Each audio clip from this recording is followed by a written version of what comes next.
Good afternoon, everyone. I'm Yigo Mayor Francis Lizama. Today is Wednesday, August 12th, and it is now 5:07 p.m. The Yigo Municipal Planning Council first public hearing is now called to order. In compliance with the open government law, the first public hearing notice was advertised in the Guam Daily Post on August 5th and second notice on August 10th and posted on the Government of Guam public notice portal. Additionally, this public hearing is being recorded and live streamed on the Yigo Mayor's Office YouTube channel. This public hearing is on GLUC application number 2026-07 for Cabo Enterprise Inc., represented by Mr. Daniel D. Swavely.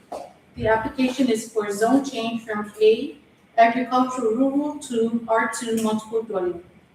At this time, I'd like to turn the public hearing over to Mr. Dan Swavely.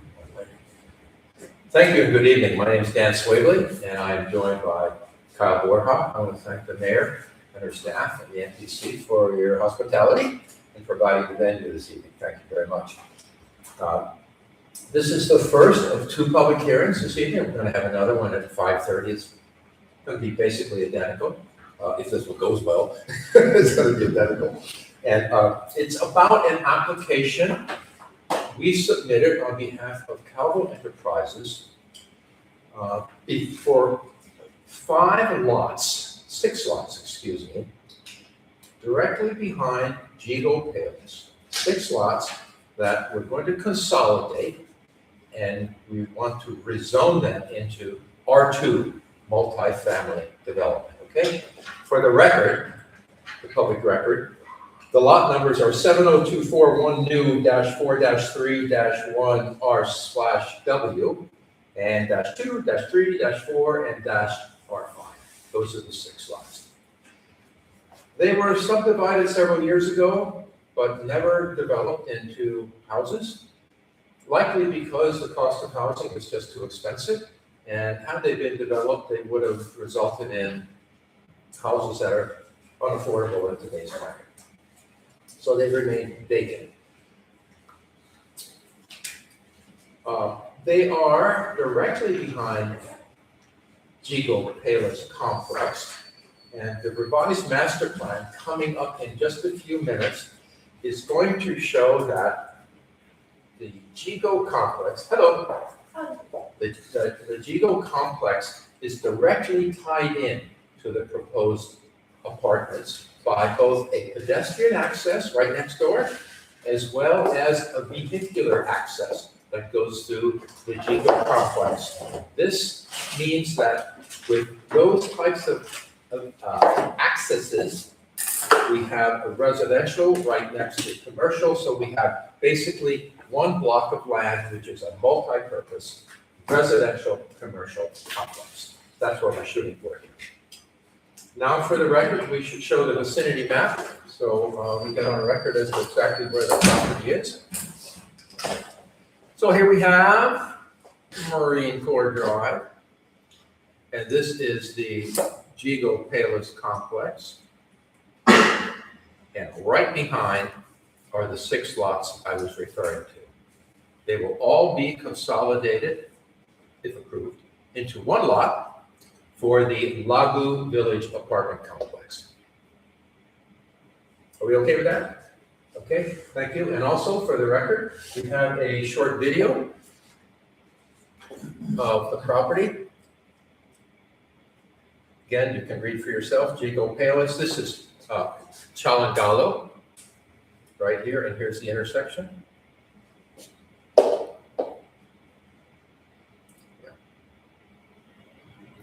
Different angles. Nice views of the neighborhood, the tidy, well-kept neighborhood.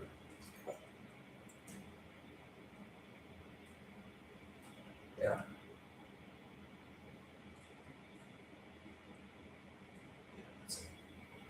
Yeah, that's good. Thank you. Thank you, Carmen.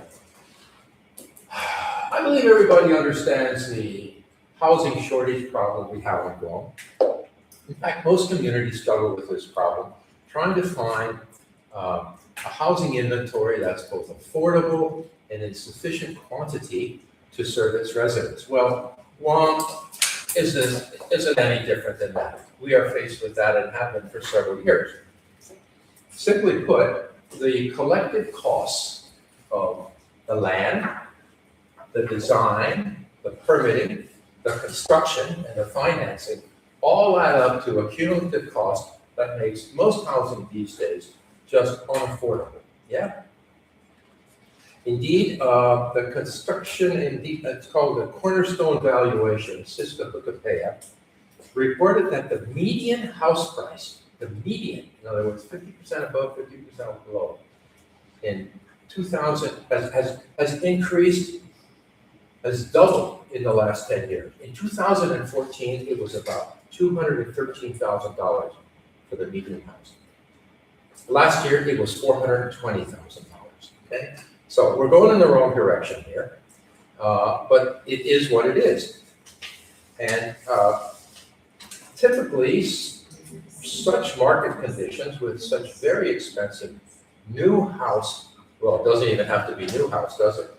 Those statistics I was saying are all houses, new and old. Typically, those market conditions lead to a strong market for rentals, because that's something the average family can afford.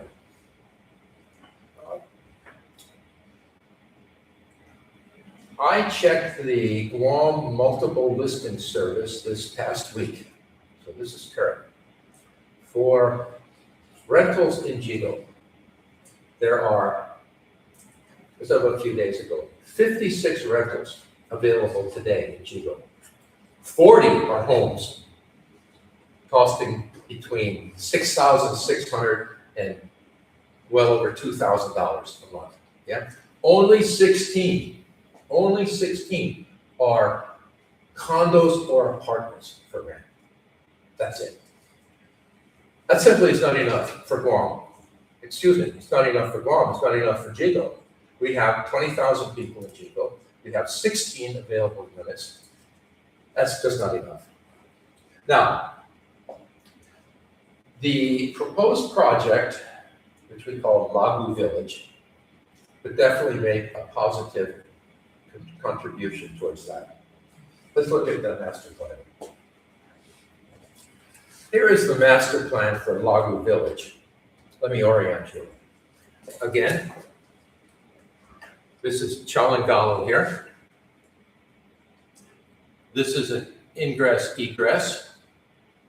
This is the apartments, 3 stories. Parking, parking, parking, other things, which I will discuss later. And in the back here, we have the second access in and out to the Yigo complex. Okay? Lago Village would offer 50 units, 37 2-bedroom and 13 3-bedroom units. The two-bedroom units are 2 sizes, 1,356 square feet and 1,505 square feet. The 3-bedroom units, on the other hand, start at 1,505 and go to 1,677 square feet. Additionally, the Lago Village amenities include a large courtyard, lots of landscaping, a playground, some basketball, a walking path, a jogging path, barbecue area, school bus stop shelter, and a security guard. While it's still premature to announce what the rental rates might be, we feel the range between $2,000 and $3,000 per month for the apartments is very realistic at this time. They will be developed by Calvo Enterprises, and Calvo Enterprises does have its own construction firm, so that will help. And based on the current design and permitting time periods, we think we could have, if approved, we think we could have a groundbreaking within 1 year and a ribbon cutting for the project within 3 years. Yeah. Lastly, I want to go over some history with this application.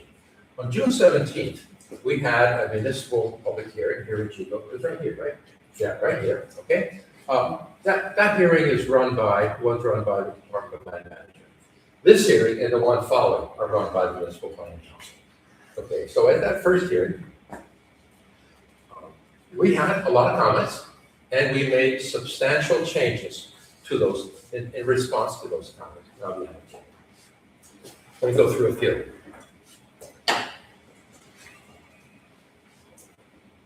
We had a comment about traffic on Chalangalo. Okay. The original master plan had an entrance exit here and an entrance, right? You remember that, yeah? And there, okay. Got rid of that. We only have one here. And we have a second one up here. Okay. And we moved this one to the edge of our property. So it is as close as possible to the intersection where 95% of the cars coming out here are going to go through there.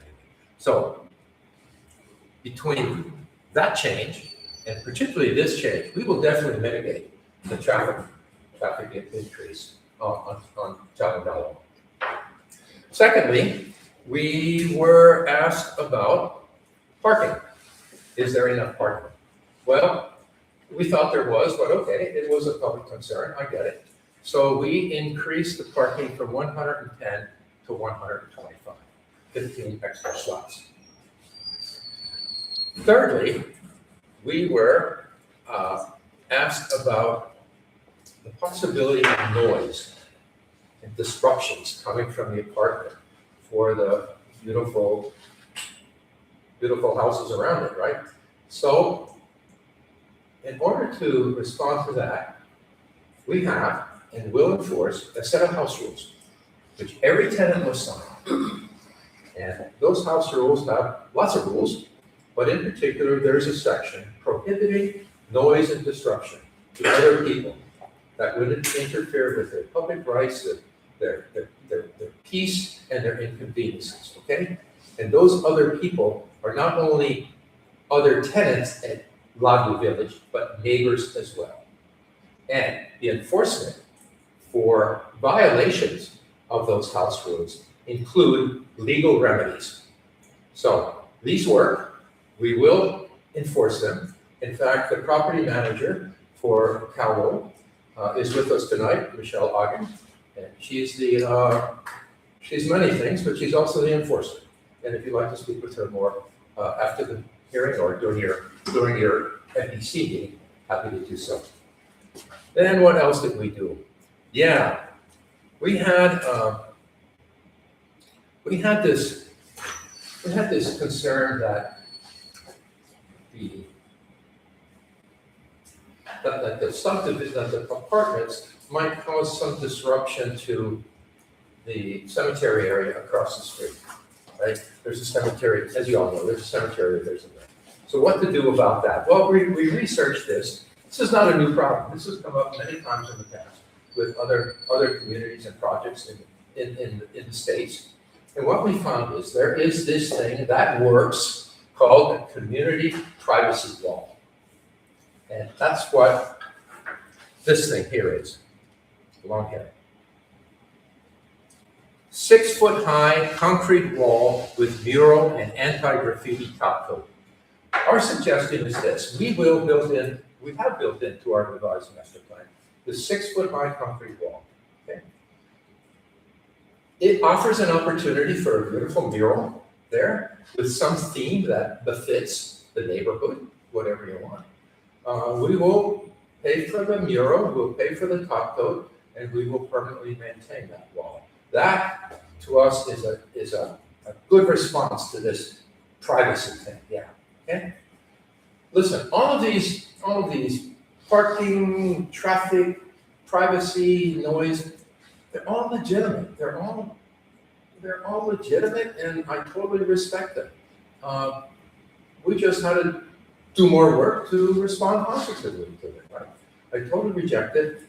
I totally understand it, and to me, those sort of feedback, that's the essence of public hearings. That's how Kyle and I, we never ended a project with the same way we started it. We always make changes.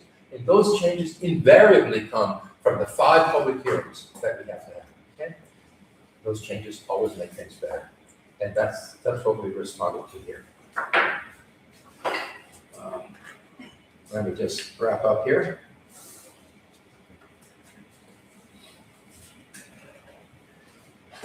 I think in the end, we've tried to be a good neighbor here by responding with all those things.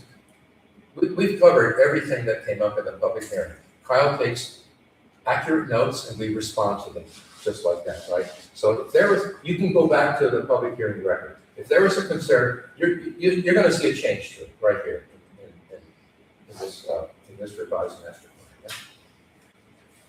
That would be the end of my presentation.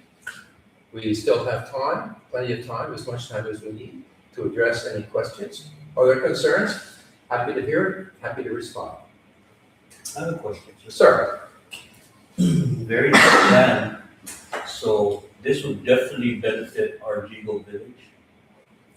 But being that the military base, Anderson Air Force Base is real close, is there opportunity for our local people? Because mostly, if you open, you might get an influx of military personnel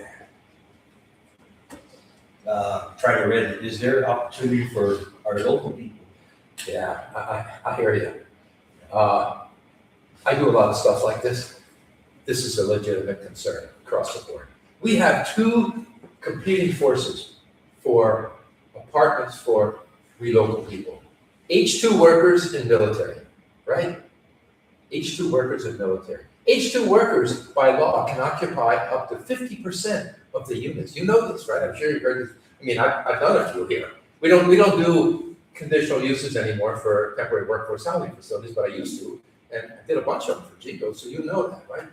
And military. Well, there's a little latitude, but not too much. You know, we are subject to the Fair Housing Act, right? And you come in and you don't have a police record or whatever, we probably have to rent to you. Yeah, we probably do. One part of our heart says, we want to because we support the military. The other part of our heart says, wait a minute, we have people who we know out there. Yeah, we know, looking for places to rent. I can say this, I will work, and Michelle as property manager for Calvin, we will work with the NPC as closely as we possibly can, okay? I know what you're looking at, okay? I just can't say on record. Yeah. And then things with military, right? There's certain specs with the military, right? Yes. So how would the building be, and certain apartments will have carbon dioxide monitored, or, you know, how would, just a question, just a top of my. Well, that's a good question again, right? Now you're getting into the weeds, but that's where it happens, in the weeds. So I respond like this. That's a design point. We're not there yet. But frankly, everybody should have carbon dioxide monitors, right? Not only military specs, right? Compass can be very. I read the military specs. I mean, so they're a little bit on the stringent side, but by and large, there's nothing there that I would say, hey, that's what I want my son and daughter to have when they live there, right? Yeah. We'll work with you the best we can. I know you all understand that our hands are a bit tied due to federal and local law, but we'll do the best we can. It's just a question that. Yeah, no, it's a good one. I like it. I like it. That's it. Thank you, sir. I'm sorry, what's your name? Peter. That's right, Peter. Thank you. Anyone else? Vice. So based on that last time you guys presented this, I just gotta say, I do like the inclusion of the wall. You guys will provide a mural on it. I think how we can look at that too, right, is going to the beautification of our village, even within a road like that. Yeah, I hope so. I hope so. We have beautiful murals on Guam. Yeah, for sure. The thing is, they get tagged sometimes, right? Yeah. But honestly, this anti-graffiti paint works. Yeah, so I wanted you to elaborate more on that. I've used it. It's a top coat. It's really expensive. It's a top coat which has a very shiny, impermeable surface that no matter what you put on it, it kind of runs away, and you can water blast it off. Okay, and listen, we all live on Guam. I know that it's going to get tagged. Yeah, our public notice sign got tagged out there twice. You know, so it's going to get tagged, right? So all I'm saying is, we make a pledge that we'll pay for the mural, your design, and we will maintain that wall. Okay. And that 15-foot buffer. Yeah. So what we have here is, oh yeah, I forgot one other thing. Sidewalk. Yeah, you were asked for a sidewalk. Yeah, our revised master plan has a sidewalk the entire length. Well, not at that. Yeah. Okay, there it has a crosswalk, the entire length, a sidewalk. Yeah, so if you see here, this is our 15-foot buffer strip. Let me do it over here. 15-foot buffer strip. This little thing here is the wall, and that's the sidewalk. Yeah. So that 15-foot buffer strip, though, that'll be handled by the property's ground maintenance? Or? That'll be ours. It's in our property. Okay. Yeah, it's in our property. It's not in the right of way. Yeah, we'll handle that. That's just a personal question too, because Yeah. and that shit gets pretty crazy. Oh, yeah. One less thing for you to mow, right? Yeah, I get it. 200 feet less of work, man. 15 feet, but whatever, less for you to put a mower out there. Yeah, I get it. I like the idea that you relocated the other entrance to the other side. Yeah, thank you. Well, only for one reason we could do this. Calvo owns both properties. You know, we couldn't dump our traffic into somebody else. Yeah. Into, I don't know, Makes sense. GPO or Market Region Mall or something like that. But Calvo owns, that idea came up like that from Leonard Calvo. He says, oh yeah, no, we'll just run through the back there, right? We'll take care of the striping and we might have to fix up a couple of parking spots and stuff like that, but we'll take care of it. Yeah, I do too. That's a good traffic release. Mayor. So because you included that secondary access, then that means they would have to go through the whole Payless parking to get to the second access. Well, they'd have to go through here and get out up there, yes. Now, if we can, we might try to put in another one closer, like that, or somewhere else. But our pledge, if you support this project, our pledge is that we will have a secondary access that works.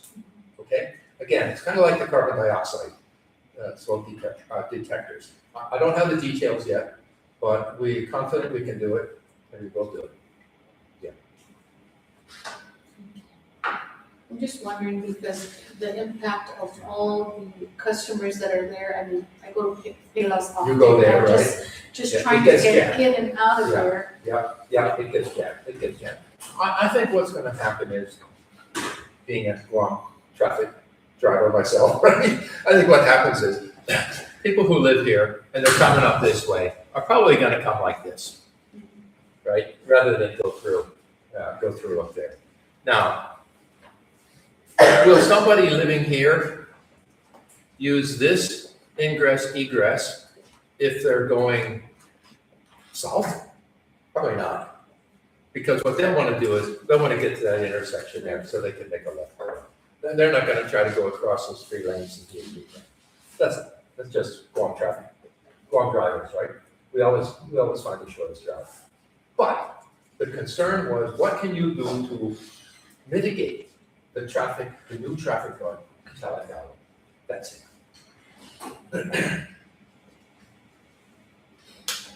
Good questions.